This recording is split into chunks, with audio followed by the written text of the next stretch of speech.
In the heart of America's once thriving industrial Midwest, there stood a giant that had fallen silent for nearly 2 decades. The Old Mill Factory, a sprawling complex of brick and steel that once employed over 1,200 people, now sat rotting under the gray skies of Elmwood County. Windows were shattered, roofs caved in, and the giant smokestacks stood like forgotten monuments to a dead era. The town of Elmwood itself was dying with it. Young families moved away. Main Street shops boarded up one by one. The local school lost half its students.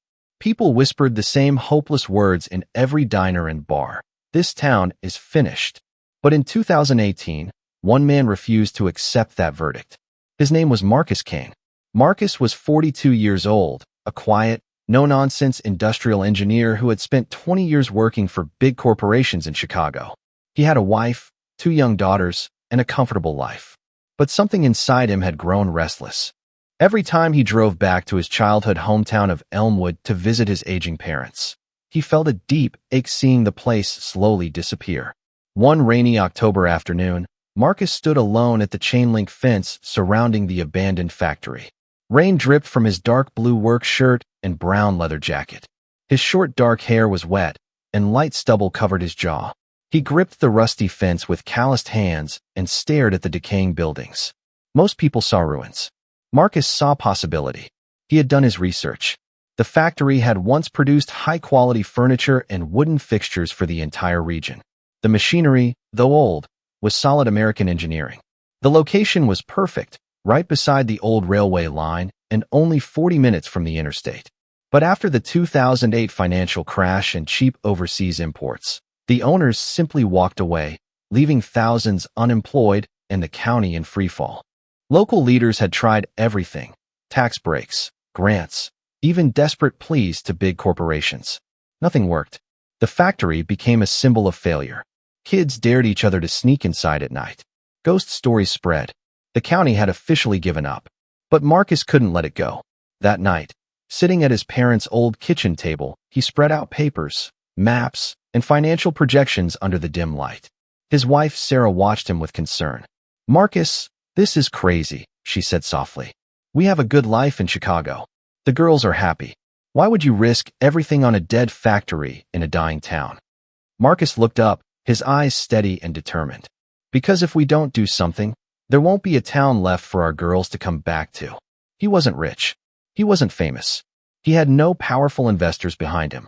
What he did have was deep knowledge of manufacturing, years of saved capital, and an unshakable belief that this forgotten giant could rise again. The next morning, Marcus made the first phone call that would change everything. He contacted the bankrupt estate handling the factory sale. The asking price was shockingly low. The county just wanted it off their books. But even that price would wipe out most of his savings and force him to take a heavy loan. His friends thought he had lost his mind. His former colleagues laughed behind his back. Even some locals shook their heads and said, "Another dreamer who'll be gone in 6 months." Yet Marcus Kane didn't flinch. He sold his nice suburban house in Chicago. He pulled his daughters out of their private school. He packed up his family and moved them back to Elmwood into his parents' old modest home. The entire move felt like stepping backward in time. But Marcus saw it differently. He saw the first step of a comeback story no one believed was possible. As winter approached, Marcus began spending every single day at the factory grounds. He walked through the dark, dusty halls wearing his brown leather jacket and work boots, flashlight in hand, notebook recording every damaged roof, every rusted pipe, every piece of salvageable equipment. The place smelled of mold, oil, and decades of neglect. Rats scattered as he moved. Pigeons flew through broken skylights. Water dripped steadily from ceilings onto the old conveyor belts that once hummed with life. It was overwhelming, terrifying even. But in the silence, Marcus could almost hear the ghosts of the past, the sound of saws cutting wood, workers laughing during lunch breaks, trucks loading finished furniture. He could feel the heartbeat of what this place once was and what it could become again. By the end of that first brutal winter, Marcus had done something almost no one expected. He had closed the deal. The Old Mill Factory, 87 acres of land, 14 buildings, and mountains of forgotten machinery, now belonged to one determined man and his small, scared family. The real fight was only just beginning. The ink had barely dried on the purchase papers when reality hit Marcus Kane like a freight train. It was February 2019. The temperature hovered just above freezing, and a bitter wind whipped through the broken windows of the main production hall. Marcus stood in the middle of the vast, empty space wearing his dark blue work shirt, brown leather jacket, dark jeans, and brown work boots. His short dark hair was dusted with snow that had blown inside, and his light stubble had grown into a short beard from weeks of nonstop work. He had just become the owner of the largest abandoned industrial site in Elmwood County, and it was in far worse condition than he had imagined. The first week alone revealed nightmare after nightmare. Collapsed sections of roof had destroyed entire assembly lines. The electrical system was completely fried. Asbestos insulation hid behind crumbling walls. The old boiler system was rusted beyond repair. Every inspection brought worse news and bigger repair estimates. His savings were disappearing faster than expected. The bank loan he had secured came with strict monthly payments that started immediately. Sarah, his wife, had taken a part-time job at the local elementary school just to keep food on the table. Their daughters, aged 9 and 11, were struggling to adjust to the smaller school and the quiet, struggling town. Marcus worked from sunrise until long after dark. Alone, he started by clearing debris. Day after day, he hauled broken concrete, twisted metal, and years of trash into massive dumpsters. His hands blistered and bled. His back ached constantly. At night, he would collapse into bed, only to wake up at 4 a.m., with his mind racing through calculations and worst-case scenarios. The locals watched from a distance. Some felt sorry for him. Others openly mocked the city boy, who thought he could revive a dead factory. At the only open diner in town, old-timers placed bets on how many months it would take before Marcus gave up and sold the property for scrap. But Marcus kept moving forward with quiet, stubborn determination. He made a critical decision early on.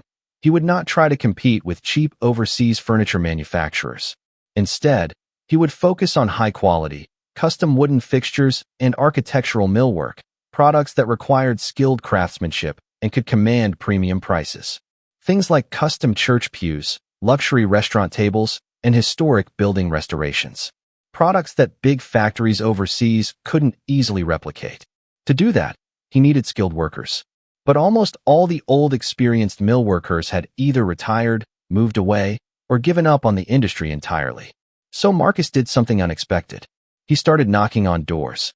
He visited retired workers in their homes, showing them old photos of the factory in its glory days.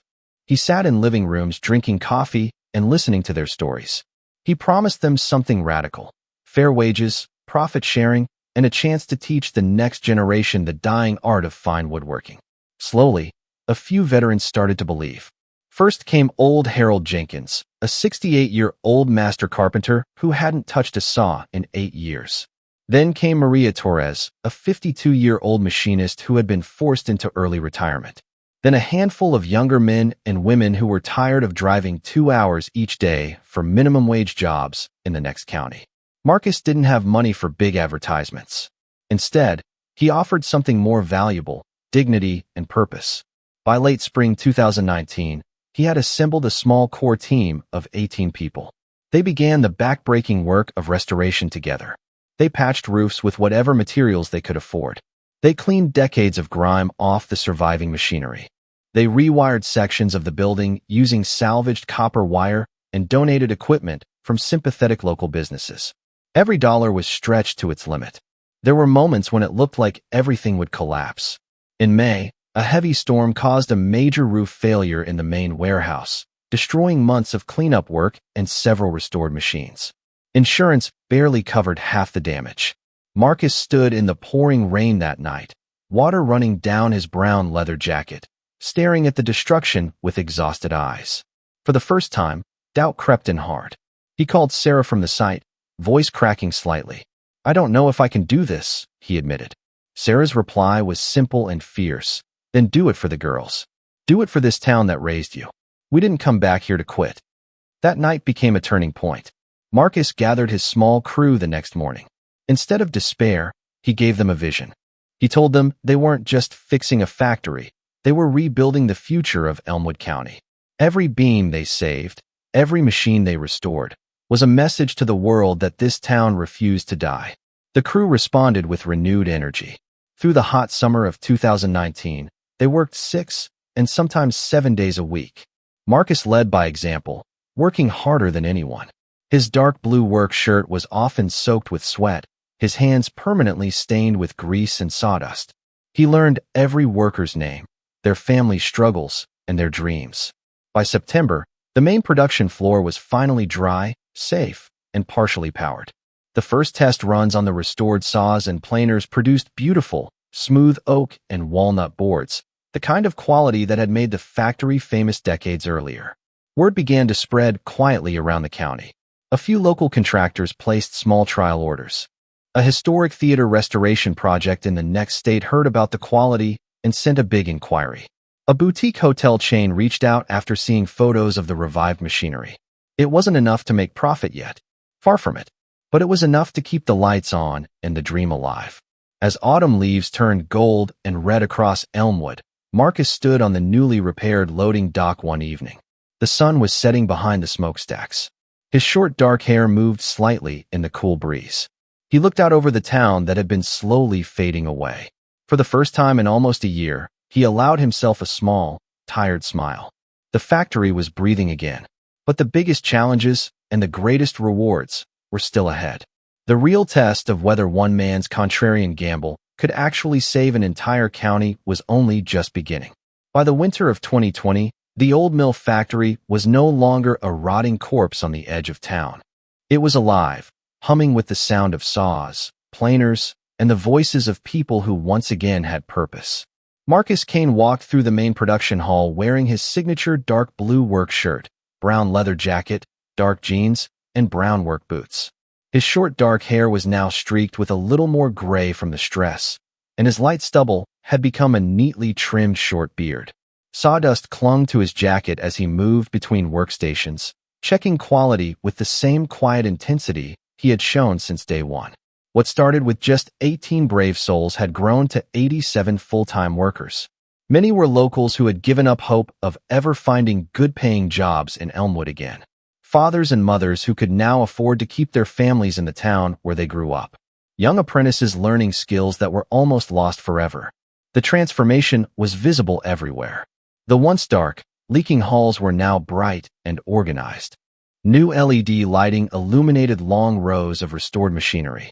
Freshly painted walls carried the faint, clean smell of cut wood instead of mold and decay. Outside, the grounds had been cleared and graveled. The old smokestacks, though no longer belching smoke, stood proud again as landmarks of resilience. But Marcus wasn't satisfied with just survival. He had a bigger vision. In early 2021, he made his boldest move yet. He invested the factory's first real profits into building an on-site training academy. Retired master craftsmen like Harold Jenkins became full-time instructors. Young people from Elmwood High School and surrounding counties started attending evening classes, learning precision woodworking, CNC operation, and traditional joinery techniques. The county, which had once written off the factory, began to take notice. Local leaders who had quietly laughed at Marcus 2 years earlier now showed up with offers of tax incentives and infrastructure help. The mayor publicly called the factory the miracle on the north side. Newspapers from nearby cities started running stories with headlines like, "One man's gamble revives a dying county." Orders began pouring in at a pace Marcus could barely keep up with. A prestigious architecture firm in Chicago placed a massive contract for custom millwork on a new luxury development. A national chain of boutique hotels discovered the factory's ability to produce one-of-a-kind pieces and signed an exclusive supply agreement. Even historic preservation projects across the Midwest started specifying Elmwood millwork on their bids because of the unmatched quality and attention to detail. Money started flowing back into the county in ways no one had seen in decades. Workers' paychecks were being spent at local grocery stores, hardware shops, and restaurants that had barely been surviving. Main Street saw its first new business openings in 15 years, a coffee shop, a family diner, and a small hardware store. The school enrollment stopped declining and actually began to grow again as families decided to stay instead of moving away. Marcus made sure the success was shared. He introduced a profit-sharing program that gave every employee a stake in the company's growth. He helped several workers buy homes in Elmwood through partnerships with local banks. When the pandemic hit later that year, he refused to lay anyone off. Instead, the factory pivoted temporarily to produce wooden partitions and PPE storage units for hospitals, keeping everyone employed and even hiring more people during the crisis. By the summer of 2022, the impact had become undeniable. Elmwood County's unemployment rate, which had hovered near 18% when Marcus bought the factory, had dropped below 6%. Property values in the town were rising for the first time in a generation.